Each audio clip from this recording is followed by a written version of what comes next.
To all. நம்ம இன்னைக்கு என்ன டாபிக் பார்க்க போறோம் அப்படின்னா, இன்னைக்கு வந்து வேர்ல்டு எய்ட்ஸ் டே. அதாவது டிசம்பர் 1 அப்படிங்கிறது வந்து நம்மளோட வேர்ல்டு எய்ட்ஸ் டே வந்து இது பண்ணியிருக்காங்க. அது எய்ட்ஸ் அப்படிங்கிறது என்ன அப்படின்னா, நம்ம ஹெச்ஐவியோட இன்னொரு பேர் தான் எய்ட்ஸ். அது எப்போ நம்ம கண்டுபிடிச்சாங்க அப்படின்னா 1981 கண்டுபிடிச்சாங்க. கண்டுபிடிச்சிட்டு அதுக்கப்புறம் அதை எப்போ நமக்கு கன்ஃபார்ம் இருக்குது ஐடென்டிஃபிகேஷன் எப்போ பண்ணாங்கன்னா 1983 தான் ஐடென்டிஃபிகேஷன்ஸ் பண்ணியிருக்காங்க. முதல்ல எய்ட்ஸ்னா என்னன்னு சொல்லி நம்ம ஃபர்ஸ்ட் பார்ப்போம். எய்ட்ஸ் அப்படிங்கிறது வந்து அக்யூட் இம்யூனோ டெஃபிஷியன்சி சிண்ட்ரோம்ஸ். இதை தான் எய்ட்ஸ்ன்னு சொல்கிறோம் நம்ம. அதோட காசஸ் என்ன அப்படின்னா, அது எதனால பரவுது அப்படின்னா, அது வந்து ஒரு வைரஸ்னால மட்டும்தான் பரவுது. அந்த வைரஸோட பேர் என்ன அப்படின்னா ஹெச்ஐவி. ஹெச்ஐவியோட ஃபுல் ஃபார்ம் என்ன அப்படின்னா ஹியூமன் இம்யூனோ வைரஸ் அப்படின்னு சொல்லி நம்ம சொல்கிறோம். நம்ம இன்னொன்று ஹெச்ஐவி வந்து தொட்டாலோ அதனாலேயே பரவக்கூடிய டிசீஸ் வந்து அது கிடையவே கிடையாது. அது வந்து காமனாக கம்யூனிகபிள் டிசீஸ்னு அதை வந்து சொல்லுவோம். தொடுறனாலையோ அவங்க கிட்ட பேசுறனாலையோ அது வந்து பரவவே பரவாது.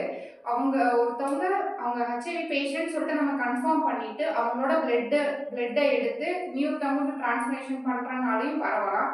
இனி ஒன்று செக்ஸுவல் டிரான்ஸ்மிட்டட் டிசீஸ் தான் மோஸ்ட்லி ஹெச்ஐவி வந்து நம்ம சொல்றோம். அதுக்கப்புறம் அதோட சிம்டம்ஸ் என்னென்ன இருக்கும் நம்ம பார்த்தோம் அப்படின்னா, கண்டினியூஸ் ஃபீவர்ஸ் இருக்கும், வாமிட்டிங் இருக்கும், கண்டினியூஸாக அதாவது 1 மந்த்துக்கு கண்டினியூஸாக டயேரியா இருக்கும், ஹெட்டேக் இருக்கும். இதெல்லாம் வந்துட்டு அதோட சிம்டம்ஸு. அதை நம்ம எப்படி டெஸ்ட் பண்ணுறோம் அப்படின்னு சொல்லி பிளட் டெஸ்ட் மூலியமாக மட்டும்தான் இதில் வந்து ஐடென்டிஃபிகேஷன்ஸ் பண்ண முடியும்.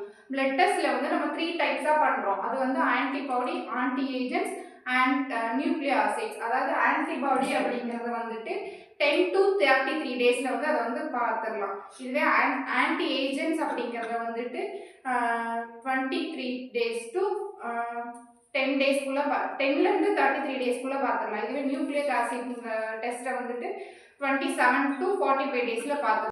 அப்படின்னா ஆன்டிவென்ட்ரோவியல் தெரப்பி அப்படின்னு சொல்றோம். அது ஆன்டிவென்ட்ரோவியல் தெரப்பி அப்படிங்கிறது என்ன அப்படின்னா, கண்டினியூஸ் அவங்க டேப்லெட் எடுக்கிறது மட்டும்தான். அதனால வந்து ஹெச்ஐவி வந்து நிறுத்திடலாம், ஸ்டாப் பண்ணிடலாங்கிறது கிடையாது. அவங்களுக்கு வந்துட்டு அதாவது இனிமேல் அதிகமாக ஆகாமல் எக்ஸ்ட்ரா ஆகாமல் இருக்கிற ரேஞ்சிலே அப்படியே கொண்டு போகிறதுக்கு மட்டும்தான் இந்த ஆன்டிவென்ட்ரோவியல் தெரப்பி வந்து இது பண்ணுறோம். அது எப்படி டிரான்ஸ்மிட் ஆகுது அப்படின்னா, ஒன்று பிளட் மூலியமாகவும் இனி ஒன்று செவன்ஸ் மூலியமாக மட்டும்தான் வந்து டிரான்ஸ்மிட் ஆகுது. இது வராமல் எப்படி நம்ம தடுக்கலாம் அப்படின்னா, இப்போ ஒருத்தவங்களுக்கு ஒரு ஹெச்ஐவி பேஷண்ட்ஸ் யூஸ் பண்ண சிரிஞ்சவோ அதை வந்து வேற ஒருத்தவங்களுக்கு வந்து யூஸ் பண்ணக்கூடாது. அது மாதிரி க்ளோஸ் வந்து ப்ராப்பராக யூஸ் பண்ணிக்கணும்.